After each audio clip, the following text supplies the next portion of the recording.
Hello and welcome to the Daily Comic and Collectible, episode 546.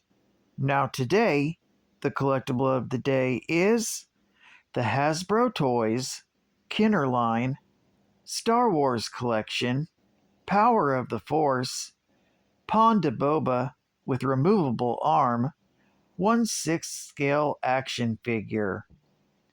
A long time ago, in a galaxy far, far away, the adventures continue with an exciting introduction of characters from the original Star Wars trilogy. This 1/12 scale action figure of the alien Ponda Boba is highly detailed with intricate deco to look exactly as he did in Star Wars Episode 4, A New Hope. This 1/6 scale figure is so detailed he's wearing the same soft goods clothing he was wearing in Mos Eisley's cantina on Tatooine when he lost his arm to a lightsaber wielded by none other than Ben Kenobi. This action figure also comes with a removable arm so you can recreate this scene down to the finest detail. Ponda is fully posable with advanced articulation for added posing and displayability. In fact, this figure displays quite well with other 1/6 scale figures from Hot Toys and Sideshow Collectibles. Boba comes in a collector's friendly window display box and was released in 1998 as part of the Powers of the Force series, released by Hasbro Toys. Now, the comic of the day is Star Wars Tales, again, Volume 1, Issue Number 2, with the cover date of December 1999. Today, I will be covering the final story in this issue that contains a total of 64 pages, with story by Dan Jolie, art by Sean Phillips, and cover by Claudio Castellini. This story is titled Incident at Horn Station. The story opens with a stuttering, nervous-seeming rock miner contacting Horn Station, requiring emergency repairs on his ship's stabilizer. He's told he has clearance for landing if he can land without his stabilizers. Once he lands, he's told he'll have to wait 2 days for a new stabilizer to come in. With nothing to do, he goes to the local cantina and meets a friendly human woman named Kiri. While talking with her, he runs into an unfriendly, non-human brute named Curlo. Curlo, being the local cantina's bully, demands the miner's credits. The miner, unwilling to let go of his money, in the need of having to repair his spacecraft, refuses. The two go for their guns, and the miner shoots Curlo down. Suddenly, a Rhodian comes in and invites the miner to a showdown against local gangster and professional blast fighter Shoto I-Fire the next day, just after sunrise.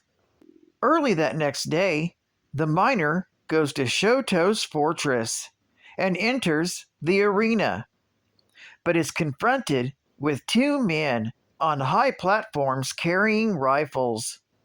That's when Shoto enters, and after a few moments staring at each other, he yells "now," and a split second later, he's shot in both of his legs by the miner.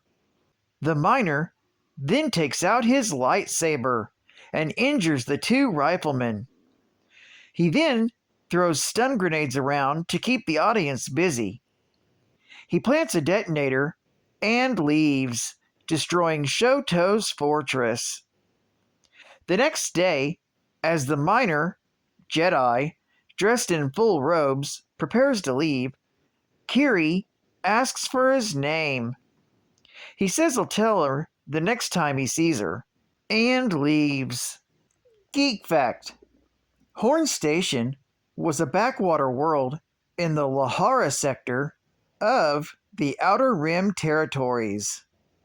It was neglected by the Galactic Republic until a Jedi Knight, nicknamed Pinky, liberated the planet from Shoto Eyefire, a Defil crime lord and blast fighter. Horn Station was the homeworld of a species of hulkling, green-skinned, reptilian humanoids. Bonus geek fact: Shoto Eyefire was a male alien of the Defil race. He made his living as a professional blast fighter and criminal with a local reputation. He made his home near Horn Station. Shoto Eyefire was a powerful local criminal who ruled Horn Station with an iron fist. He was a professional blast fighter and maintained his authority by dueling against any who were foolish or brave enough to stand up and challenge him. Sometimes Eyefire chose his opponents against their will, merely because they had shown themselves to be adept with a blaster. Despite his tremendous speed and accuracy as a gunslinger, Eyefire was also a notorious cheat, known for his misconduct against other duelists. Challengers were commonly forced to use a malfunctioning blaster, while Eyefire wore blast armor in the duel arena and often brought armed henchmen aboard repulsor platforms as insurance. Advertising ad fact. Applause presents the specialty gift collection from Star Wars, Episode 1. The Phantom Menace. You can get these special items from Star Wars, Episode 1. Like the C-3PO Kids Cup. It holds 15 ounces. Wow! Or you can get the huge Darth Maul container. It stands a whole 11 inches high. Oh my god. Or even the Battle Droid collector's pin. It's 3 inches long by 2 inches wide. Wow. Applause is proud to present a whole new generation of collectible gifts from the Star Wars Episode 1 film, with danglers for vehicles, character figurines, latex puppets, keychains, and even soft dolls, and many more Star Wars Episode 1 gifts. Applause delivers a one-stop shopping experience for the true Star Wars fan. Visit your local specialty gifts or comic shops today. Everyone loves to get applause. And final geek fact. As mentioned in a previous episode, episode 544, cantinas are a place where spacers, smugglers, and other denizens come to drink, fight, hang out, and play games like sabacc. Most cantinas, like the one the undercover Jedi entered, were often the centers for criminal activity, like smuggling and spice trading. Spice was an illicit substance in demand throughout the galaxy, and their smugglers were everywhere, like Ponda Boba, who was a regular at Mos Eisley Cantina on Tatooine. Ponda Boba was a male from the Aqualish species, a thug who rescued Dr. Cornelius Avazan from a bounty hunter. The two formed a partnership and began to smuggle spice for the crime lord Jabba the Hutt, resulting in him becoming a wanted man.